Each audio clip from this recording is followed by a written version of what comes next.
Hello, this is Brian Oakes, teacher at Coburg East. This recording is one in a series of interviews conducted by local students of Coburg District Collegiate Institute East as part of the Coburg and District Historical Society Archives project entitled Coburg's Veterans, an Oral History. This project is intended to preserve the remembrances of local area veterans and for the benefit of future generations while furthering the education and appreciation for our history. This project was made possible through a generous grant from the Ontario Trillium Foundation. Ladies and gentlemen, I'd like to introduce Honorary Colonel Arthur Sherwin. Art joined the Royal Air Force in 1941, had his initial training on Tiger Moss at Thunder Bay and later on Harvard's at Aylmer. After graduation, Art was posted overseas to North Africa. He served in 232 Squadron flying Spitfires until he was shot down in April of 1943. He was captured and imprisoned at Stalag Luft III, where he joined the escape organization that helped in the famous mass escape. After the war, he was posted to Egypt and Saudi Arabia. He left the Air Force at the end of 1947. In 1950, he emigrated to Canada and joined Ontario Hydro. He retired in 1983. Art is Honorary Colonel of 426 Squadron, located just down the road from us in Trenton. He's also a member of 418 Wing of the Air Force Association. Ladies and gentlemen, Mr. Arthur Sherwin.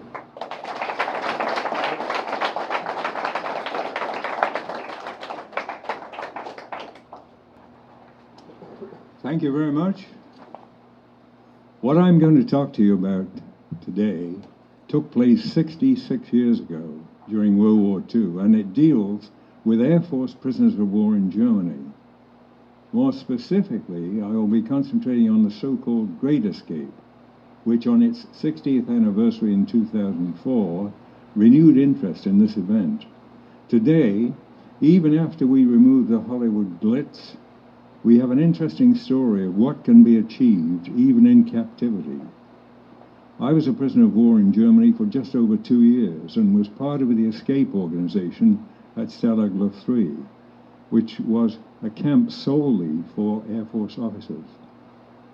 This is my account of what took place. But first, to set the record straight, Steve McQueen and James Garner were not in our prison camp. To start, I'd like to familiarize you with a few statistics about the air offensive that took place in the European theater of operations. Before the war, the RCAF had around 6,000 personnel. By mid-1944, that number had risen to 250,000. During World War II, Canada had the fourth largest Allied Air Force. At the peak period in 1944, the Allied Air Forces in Europe, comprising Canadian, British, and US squadrons, over a 24-hour period, could mount air operations covering over 3,000 four-engine bombers and over 2,000 fighter aircraft. To accommodate these aircraft, over 800 airfields were constructed in Britain, mostly in an area roughly the size of southern Ontario. Over 100 of these airfields were assigned to the RCAF. My own experience as a prisoner of war began when I was shot down on April 19, 1943, in Tunisia on my 20th birthday. I bailed out, and had the wind been blowing a little stronger, I would have landed in the British lines, instead of which I landed 300 or 400 yards inside German lines, practically on top of a German mortar post. They helped me off with my parachute, and their first words were, "For you, the war is over." That night, with 2 German escorts, I walked through an artillery barrage several miles to a frontline aid station where I was loaded into the sidecar of a motorbike and taken to the city of Tunis. Here I spent 5 days in an abandoned Arab jail where I picked up an infestation of lice. Then, along with other aircrew prisoners, we were put aboard a small German ship and taken to Reggio at the foot of Italy. We were then put on a train which took us up through Italy and into Germany, finally arriving at Frankfurt and taken to the main interrogation center for captured aircrew.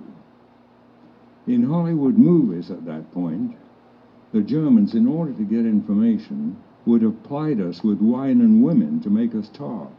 So I was not being disloyal by rather looking forward to this. The bad news was the Germans hadn't seen this movie. All we got was 10 days solitary confinement on short rations.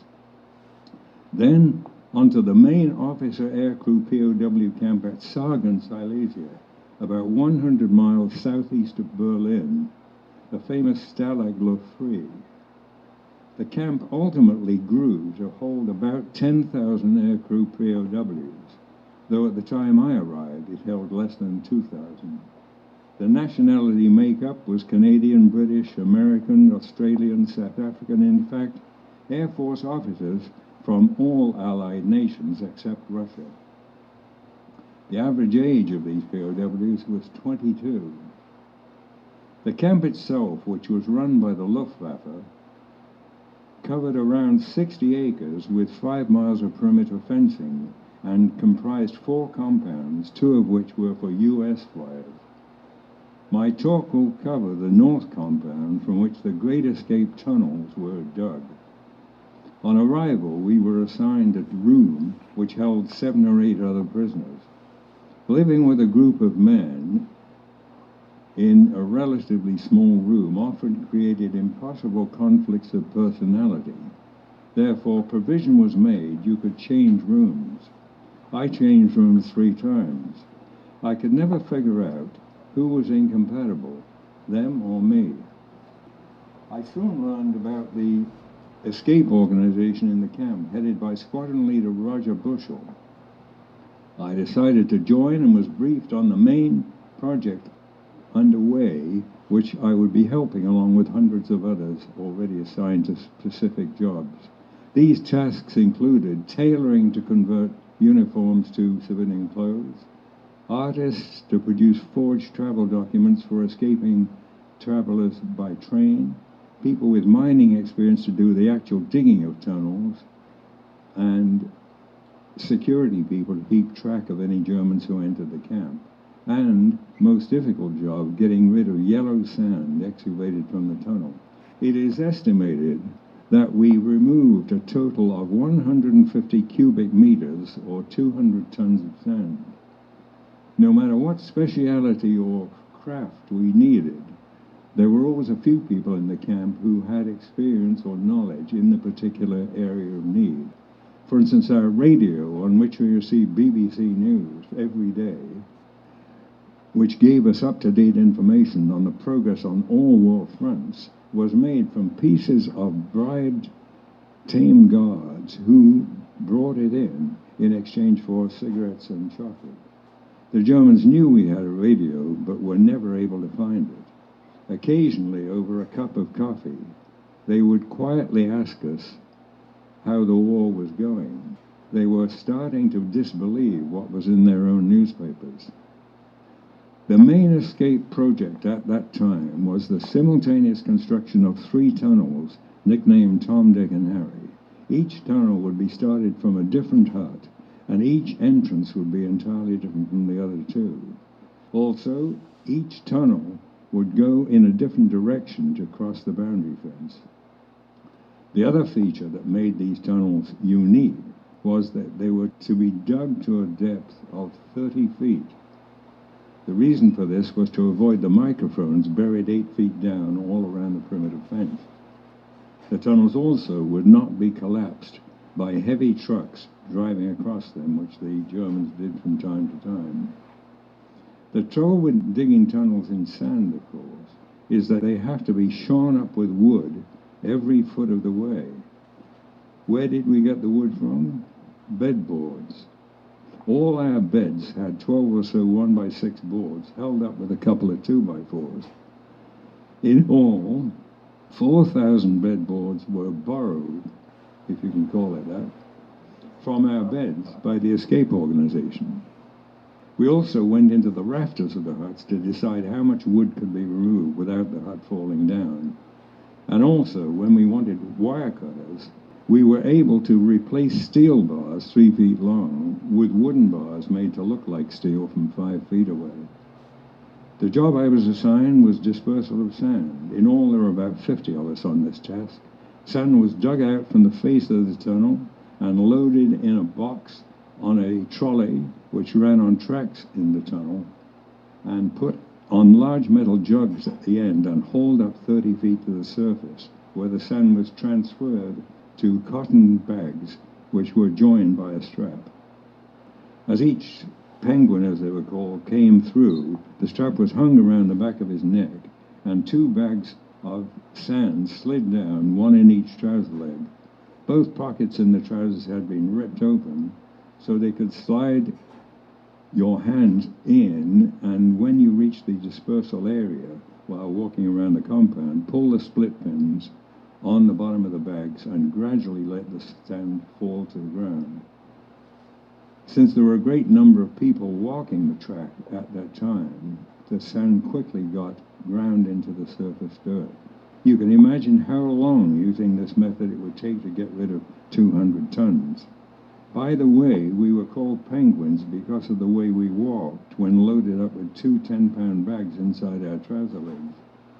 Since there were always 3 or 4 German security guards inside the compound during the day, it was necessary that no evidence of this bright yellow sand should be seen on the ground.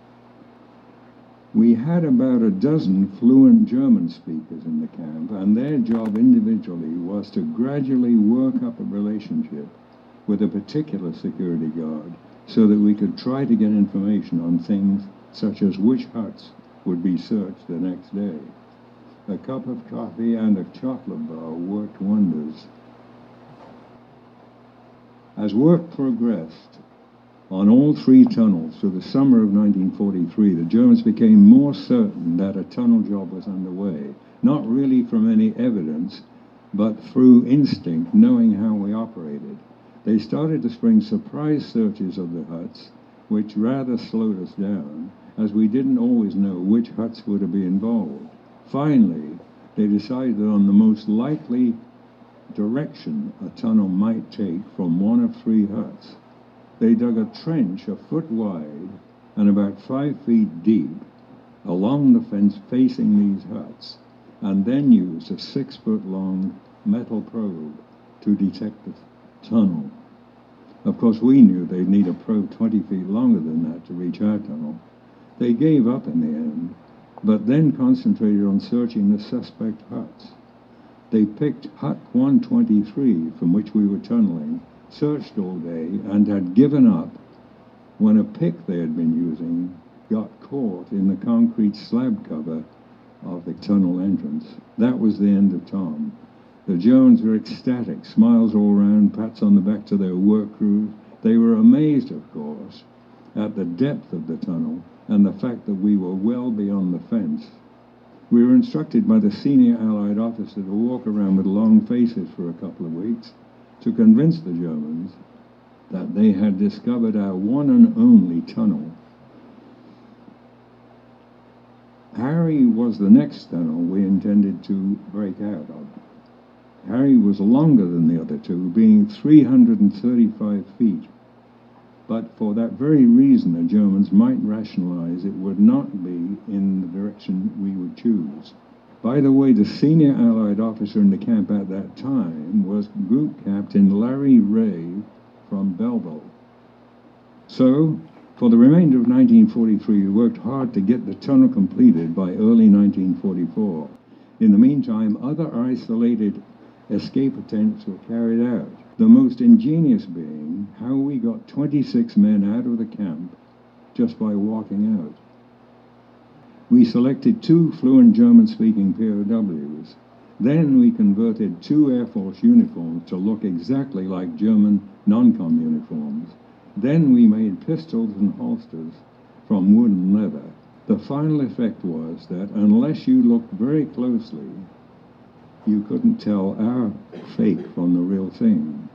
We then waited for a shift change in the gate guards. Then, out of sight of the guards, our 2 fake German non-coms lined up 24 POWs in ranks of 3 and marched them to the first of 2 gates. Our man presented a forged permit, suitably dated, to the first gate guard, who, with barely a glance, waved our party through. At the second gate, unbelievably, the second guard again hardly looked at the pass and opened the gate and waved our troop through. After a short walk along the road, our men disappeared into the woods and changed into civilian clothes they had been carrying in blankets. It would be nice to report that some of them got back to England, but they were all captured within 2 weeks.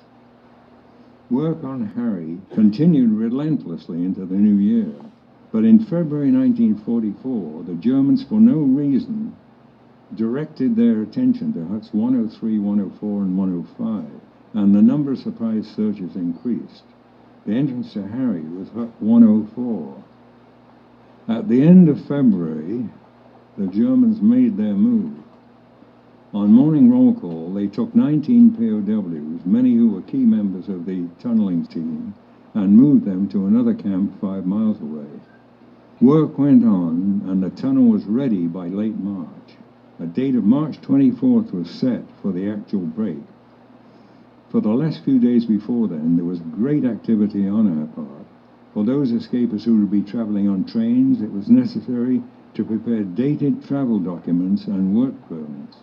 For those who would be traveling cross-country at night, compasses, maps, and concentrated food were prepared. It had been calculated that 220 men could be moved out of the tunnel during the hours of darkness on the 24th. Priority was given to German-speaking POWs, who it was felt had the best chance of getting home. Next came those who had put most work into the tunnel project were selected. Finally, lots were drawn on the remaining 300 who had played a part in the scheme. My name was not drawn, and I was disappointed. Later, I realized I was lucky. Getting 220 people into Hut 104 without raising suspicion was a major job.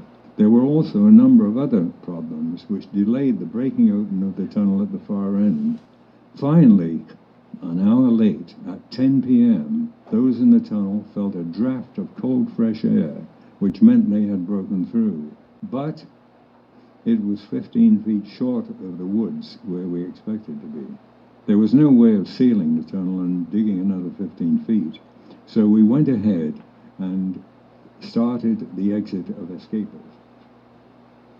We soon realized we had greatly underestimated how long it would take each man to get out because of all kinds of unforeseen holdups, including an air raid when all the power was cut off.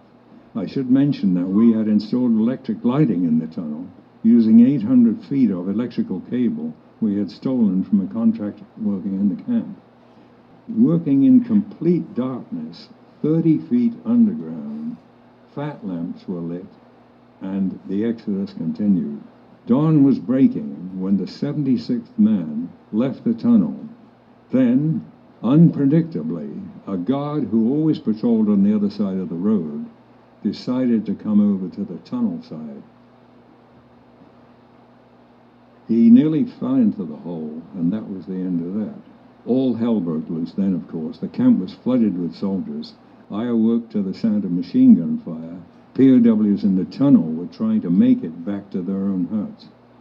In the days following, we were visited by the Gestapo and the SS. Hitler heard about the escape and ordered that all recaptured airmen were to be executed, but was persuaded by Göring that it would not be in their interest to do this. Hitler agreed, but said that most of them should be shot. Of the 76 who escaped, 3 made it back to England, 2 by stowing away on a boat to Sweden, and 1 making his way through Belgium, France, and Spain. 73 were recaptured at various points across Germany, and of those, 50, including 6 Canadians, were murdered on Hitler's orders. By July 1944, our German-speaking POW contacts picked up some rumors from our Luftwaffe guards to the effect that if Germany fell, Stalag Luft Fried might be wiped out, including the inmates. We also got a message from a German stenographer that all prisoners who henceforth escaped were to be shot. In mid-January 1945, the Russians started their winter offensive and came sweeping in our direction about 50 miles away. They did in fact overrun our camp, but we were no longer there. The Germans had decided that 10,000 Air Force officers would, in a last-ditch stand, make good hostages. What happened on our 3-day march out of the camp, covering 60 miles at below freezing temperatures, and a train journey locked in cattle trunks for 400 miles across Germany, and further marches of several weeks, during which we twice suffered casualties by strafing from our own friendly aircraft, who thought, perhaps, that we were retreating German soldiers. All of that is another story in itself.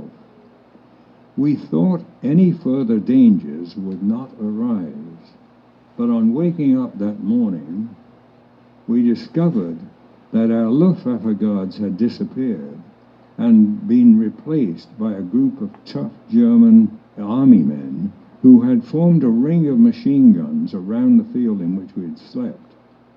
The guns were pointing inwards, not outwards.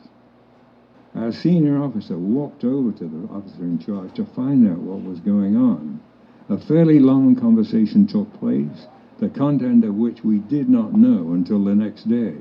What it amounted to was this: the German officer in charge had received an order from Berlin that if we did not reach the River Elbe by tomorrow, which we did not, they were instructed to kill us all.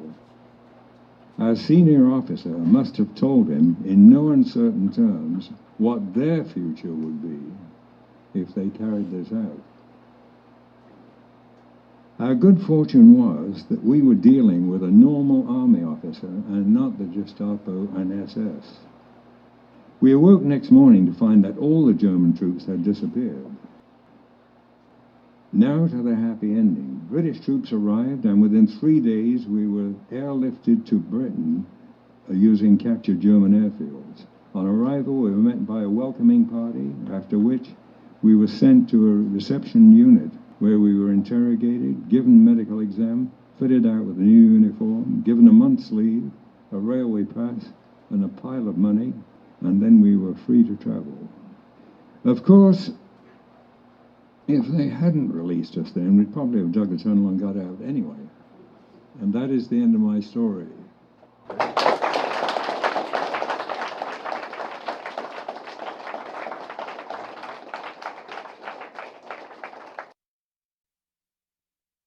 I am Jacob Cowan. I'm Paige Montgomery. I'm Ashley Rhines. Mitch Davidson. And we are interviewing. Arthur Sherwin. This is the CDCI East, May 25th, 2011. Let's start with your basic information. What was your unit? Well, of course, we went through all the training for a start. You know, I showed you the photograph of us finishing our training in Thunder Bay. You were trained at Thunder Bay? Yeah. How many men were in your unit? Well, this was at graduation. What does it say on the bottom? Number 2 EFTS, Fort William, Canada, We were February 1942. We were just kids, really. What made you enlist For what, the Air Force? for the Army in general?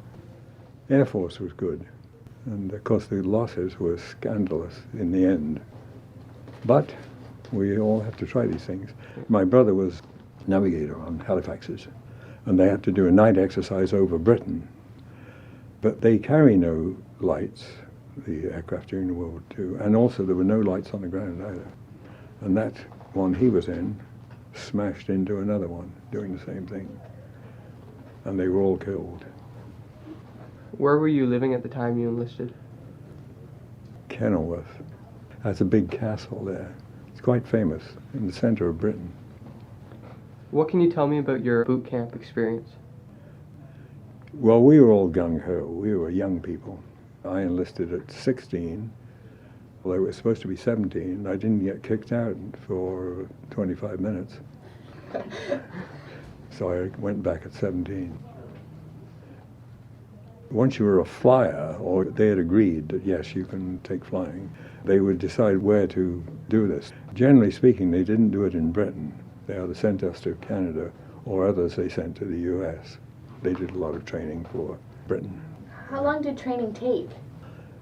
We arrived in winter, in January, and we left in the following December.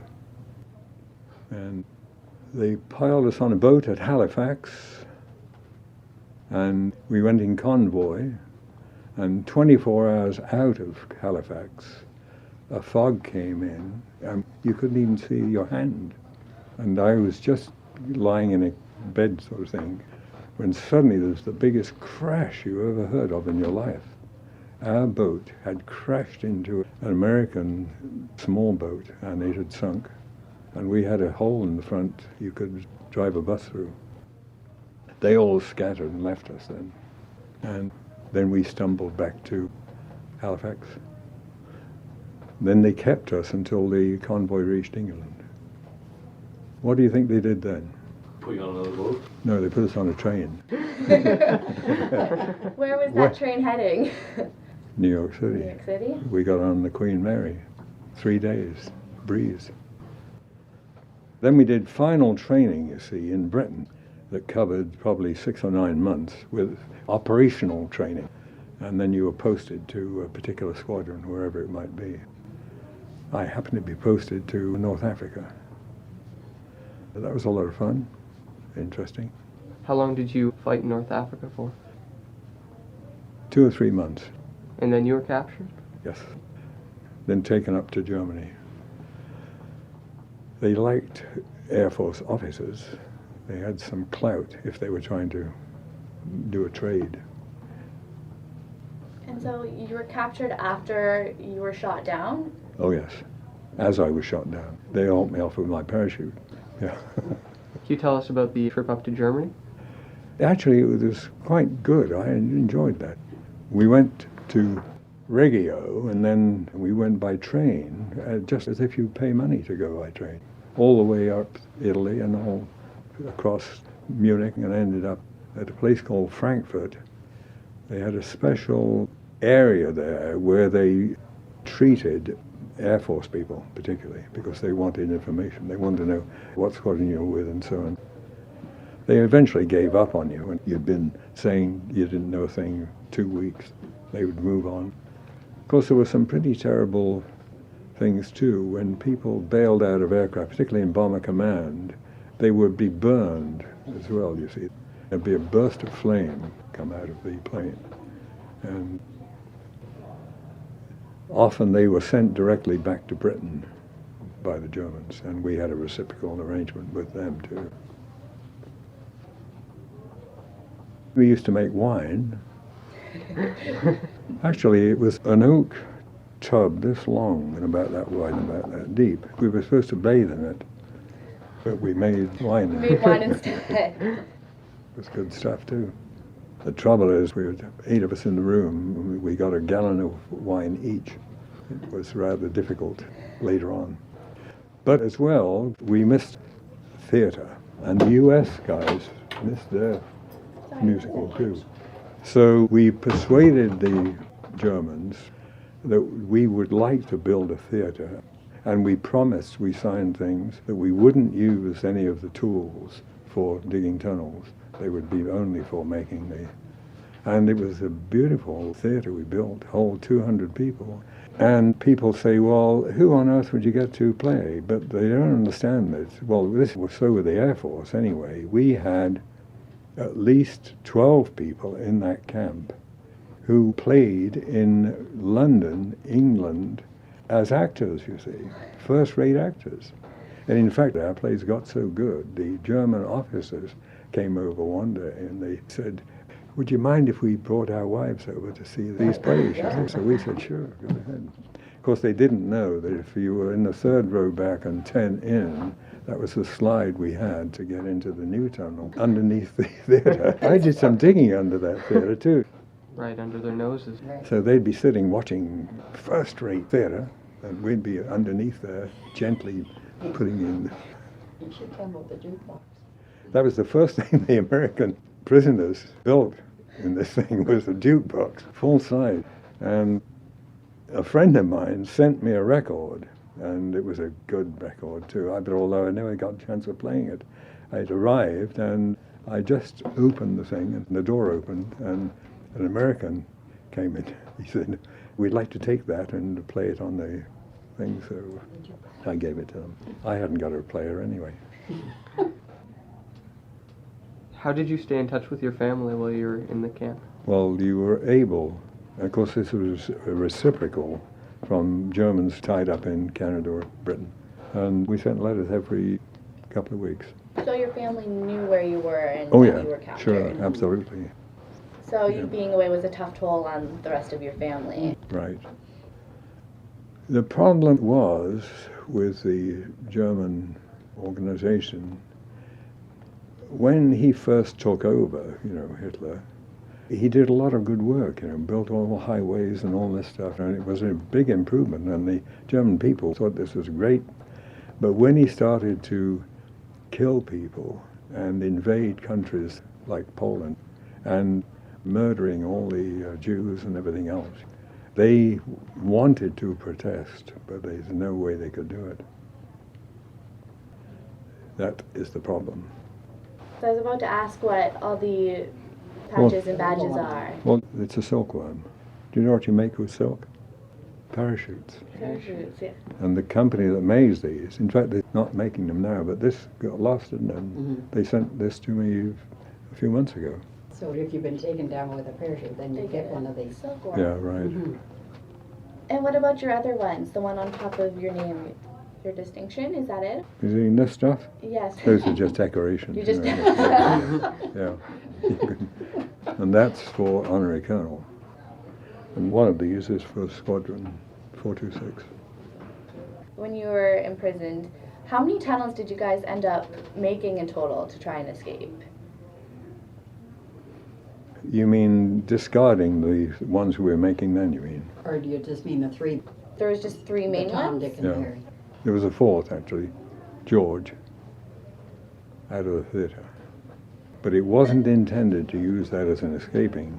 Things were getting so grim, they thought if anything really serious, they'd just hide a whole bunch of people in that tunnel until it all calmed down.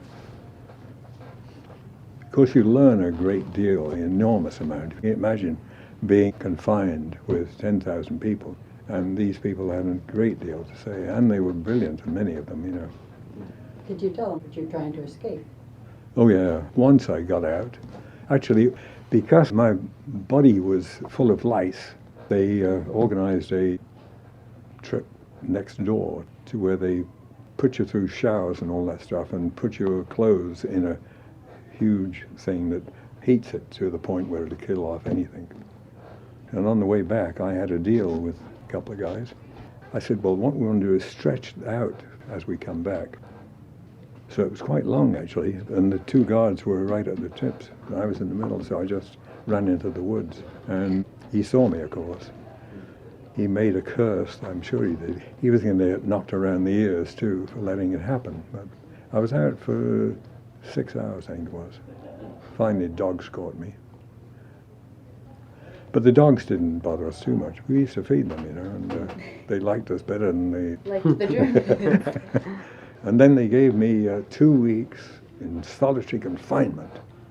I mean, that's terrible. But when you've been in a room with 10 other guys, no, I enjoyed that. Then I made another attempt, but I got caught before I got out. So they threw me in for another 2 weeks. Could you tell us about the main escape attempt? Great escape? The Great Escape? Well, how do you suppose they calculated how far they should tunnel? How did they do it?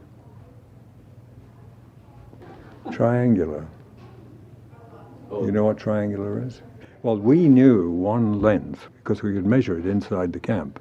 And we then could make a calculation of the angle. With those two things, you can complete the third one, so you know how long it is. Would you have called the Great Escape a success or a failure? Well, it was a failure in that we lost 50 people murdered. You see, Hitler, he was the first person in 1929 to sign the Geneva Convention. And yet he was the first person, the first country that disregarded it completely. And in fact, all his stuff was disregarding the convention. Did you work in any of the tunnels, Tom, Dick, or Harry? Yeah, a little bit.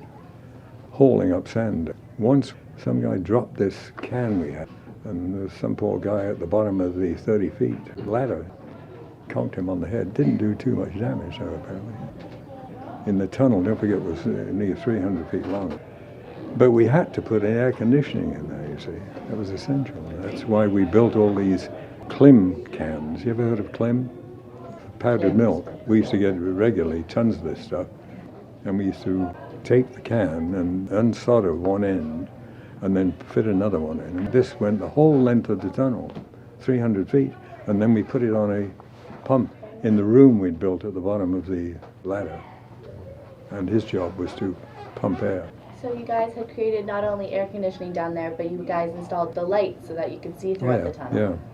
Now, it was a shame, in a way, that we'd stolen that stuff, because the Gestapo moved into our place, and their first thing they wanted to know was where we got the 800 feet of, and we said we didn't know.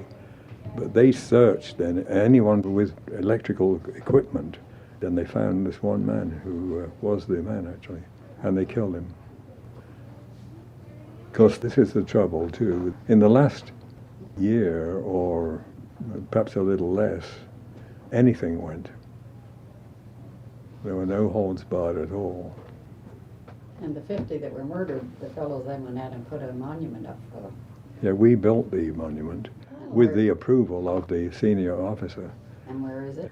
Well, it's in now what is Poland, but it was part of Germany at that time. They stole it from the Poles.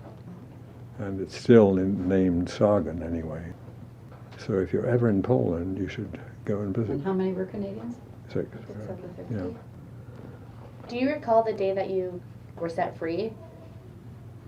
Yeah, we were very pleased about that. We expected, 50 roaring tanks and 5,000 men, right? One man came up on a bicycle. He said, "You're free." That's great.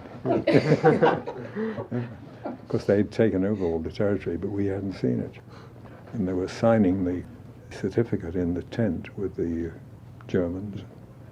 And that was the end of it. Did you go back to a specific unit, or what happened No, after? they were going to downphrase all these things, too. So there were very few squadrons left after all that happened. And well, we first went to Egypt afterwards, and I got sick on the way to Egypt. So they shoved me in the little hospital thing they got there on the airfield, and our guys flew out to Egypt, and they left my plane, which I thought was my plane. I got well immediately the next day when I woke up, went out, unserviceable. It wasn't even my plane. They'd pinched that. So I read the fine print then. It said you should get a plane immediately back to Britain if you got stuck there. So I said, right, that is what I will do. So I flew back to Britain. And the commanding officer, of course, just about went up in steam when he heard I'd gone back to England. And immediately Yeah, shipped immediately you out. just shipped me out, that's right. And then, this was after the war, of course, the commanding officer called me and he said, there's an immaculate Spitfire 9 up in Jerusalem. And he said, I want that thing for my own personal service, so get the shuttle up to Jerusalem and bring the plane back. So I said, yep, sir, right, I'm on my way. I got up there to the airfield, and I had a sheet of paper from the guy, and I went to the sergeant. I said, "You're supposed to take that plane." I had a look, and the plane was in immaculate condition, beautiful condition. I could have climbed in right there and flew it back, except for one thing. He said, "Well, this signature you got from Egypt is no good. You've got to get it from our wing commander." So I tooled off to Jerusalem and went in, and I said, "Sir, I've come here to collect that plane." So his face was getting redder and redder. And he said, "There is no way on this earth you're going to take that plane. That's my plane, and I'm keeping it. But if you want to go back, there's," what was the name of that little plane? tiny little plane, only held one person. He said, you can take that back to Egypt. So I said, well, fine, I'll fly that back. He said, come with me. And I went to the other end of the hangar. There were 50 pieces of aircraft on the floor. I said, how long will it take you to put it together? 4 days. So I thought, that's great. I'll do some sightseeing in Egypt. And I learned a lesson then. You were not allowed out unless there were 4 of you, 2 carrying Sten guns and 2 carrying rifles. I couldn't find even one. So I was just lay on the bed and looked at the wall for 4 days. 4 days. But then I went back, and he'd done a superb job at this plane. I said, fine, show me the instructions on how to fly this plane. He said, oh no, we don't have that. So he said, it'll be easy, no problem at all. So I climbed in. And that was a funny thing too. There was a rapping on the window, and I slid it open. And there was one of the Egyptian guys who was a guard. He wanted to climb in the plane too, just for a circle around there. I thought, what the heck? Okay, climb in. So we did 1 round. Then I got in the plane and flew to Egypt. The only problem with flying to Egypt was, well, actually it was easy to fly to Egypt, but then came the possibility of landing, right? Mm-hmm. I'd been used to landing Spitfires at 100 miles an hour. So I brought this thing in at 100 miles an hour, and it floated all the way down the runway. I think it touched down 10 feet before the end of the runway. You should really read the manual, you know that? We had a lot of good fun, though. Then we were posted down to Saudi Arabia. That was good fun down there, too. Except it was a one building airfield, and there was grass going out another 100 feet all around the building. But there were 200 or 300 cats in this thing. So our commanding officer wanted to do something, so he said, fine, I'll issue some shotguns and we'll go out and shoot them. So they shot about a half of them and staggered back in. And then another senior officer came over and whispered something in the ear of this man. They are sacred in the eyes of the locals. You shouldn't shoot cats. Too late. So it was too late. There weren't many girls around, actually, during wartime. Actually, they did a superb job on flying aircraft in Britain. They were flying all the aircraft, women, from the factories to the squadrons. Even big Lancaster bomber they flew. And we'd just graduated, and we thought we were real hot things, you know. And we saw this plane fly in. It was a Spitfire, and it was the smoothest landing we've ever seen. Who climbs out? A woman. A woman. Yeah, it was a woman. We couldn't believe it. That was not the right thing to think, was it? Did your military experience influence your thinking about the war? Not with regard to being in the services. We had things to do. We had to shoot people up and kill them and shoot up all this stuff and bomb it. And don't forget that if they hadn't dropped the atomic bomb, the war with Japan would be still on, because they would never give up. But after the second bomb had dropped, they gave up immediately. And the Americans had done a deep calculation as to how many soldiers they would lose, killed, if they attacked the land of Japan and tried to win that way. It wasn't worth it. Is there anything else you'd like to add? Do you think that we've missed? A moment or story you'd like to add in? When we graduated from Aylmer, you know, we got our wings. Great stuff, this. And there was no liquor to be bought.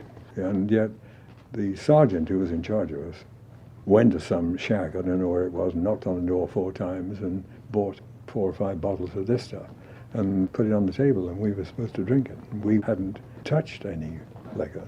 We're pure and simple guys. Anyway, I remember the 2 of us too. We were plastered, honestly. And it was right on the beach. And we staggered down there and we got into the water with all our uniform on, and then started heaving sand at each other. And then a big crowd started to come around and watching it. And guess who walked out of the crowd? The airfield police walked out, one in each collar, and hauled us back to the van. But our sergeant said, look, guys, you know, they've just graduated today. So he persuaded them, but their last word was, you better make sure they stay inside that barbed wire. Yeah. And there was a second time, too, I hitchhiked to New York. Two of us went down. I mean, it was so simple then. The first car would stop. Because they were in uniform. And coming back, we were coming back through a little town, hardly a town, with a copper in the middle. And he saw us waiting on the edge. We thought, my God, you know, what have we done now? And he said, where are you going, boys? And we said, Toronto. Stay there. He stopped the first car, said, there's two people who want to go to Toronto. Are you going to Toronto? Yes. Fine, you've got two passengers. And he called us over, opened the door, chucked us in. Wasn't that great, though? Couldn't happen now. And a lot of people, when they picked us up, they'd buy us dinner and all this stuff. Very good. See, you won't get that until we have another war. Oh. Right. You got to pay for it. And that one lady Right. that took you and all you had was corn. Oh, yeah. Yeah, she was a real character. We were in the Y in Toronto, and a phone call came through. And the guy behind there, he said, are you two airmen? Yes, we're airmen. Right, well, this lady wants you to go for dinner. It was the best hotel in the country. Absolutely incredible place. We said, sure. So we went up, and they got a hold of her, and she took us to her table. And sure enough, we ate a pile of stuff there. And all she did was point out people. That woman, she's terrible. This woman is no good either. And we were just... You were just eating. And then when it all finished, she said, you give us $3 on the understanding that you won't go to the burlesque. We said we promise. So we hightailed it by tram down there and happened to go in there. The first 3 rows were all Air Force. They're a rascally bunch. Air Force, you know. The other one I was speaking of was when you were hitchhiking and the woman took the two of you home and all they served was corn. He'd Yeah. never had corn on the cob before. It was good of her, though. She was going home from work. She said, come and eat. I said, fine, we'll go and eat. And this corn, telling you, yeah, I got to like it. It was pretty good. But all of us here would like to thank you very Yeah. much for your Okay. stories. Thank It's you. been amazing. No, right. I hope you enjoyed it too. Yeah. Oh, he likes recalling this stuff. I liked recalling the Yes. stories. But thank you Yeah. again.